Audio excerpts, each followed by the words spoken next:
இனிய வணக்கம் நண்பர்களே.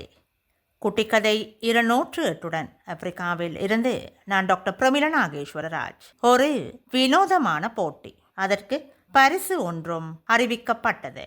போட்டி விதிகளை கேட்டு பலரும் கலந்து கொள்ள தயங்கினார்கள். அது ஒருவர் மிக குறைந்த ஆடையோடு மலை உச்சியில் இரவு முழுவதும் குளிர் தாங்கி நிற்க வேண்டும். போர்வையோ ஸ்வெட்டரோ அணியக்கூடாது.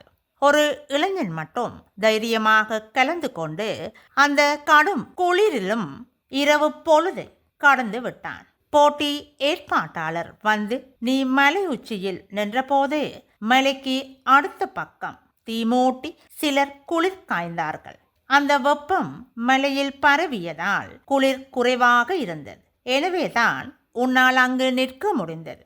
உனக்கு பரிசு எல்லாம் கிடையாது, போ என விரட்டி விட்டனர். அவன் நீதிமன்றத்தை அணுகினான்.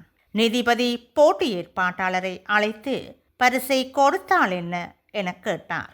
அதற்கு போட்டி ஏற்பாட்டாளர், யாருமே கலந்து கொள்ளாத போட்டியில் இந்த முட்டாள் மட்டுமே கலந்து கொண்டான் என அலட்சியமாக சொல்ல நீதிபதி அவனுக்கு தகுந்த பாடம் புகட்ட விரும்பினார். தனது வீட்டு விருந்துக்கு போட்டி ஏற்பாட்டாளரை அழைத்தார். விருந்தில் கலந்து கொண்ட அனைவருக்குமே தன் கையால் உணவு பரிமாறினார். ஆனால் அந்த போட்டி ஏற்பாட்டாளரை மட்டும் கண்டுகொள்ளவே இல்லை.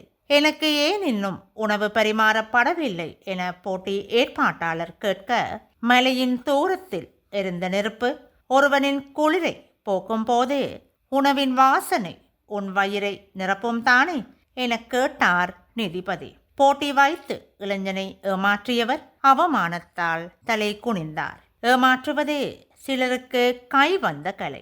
சமயோசிதமாக பேசி எய்த்து விட்டோம் என மார்த்தட்டிக் கொள்ளலாம்.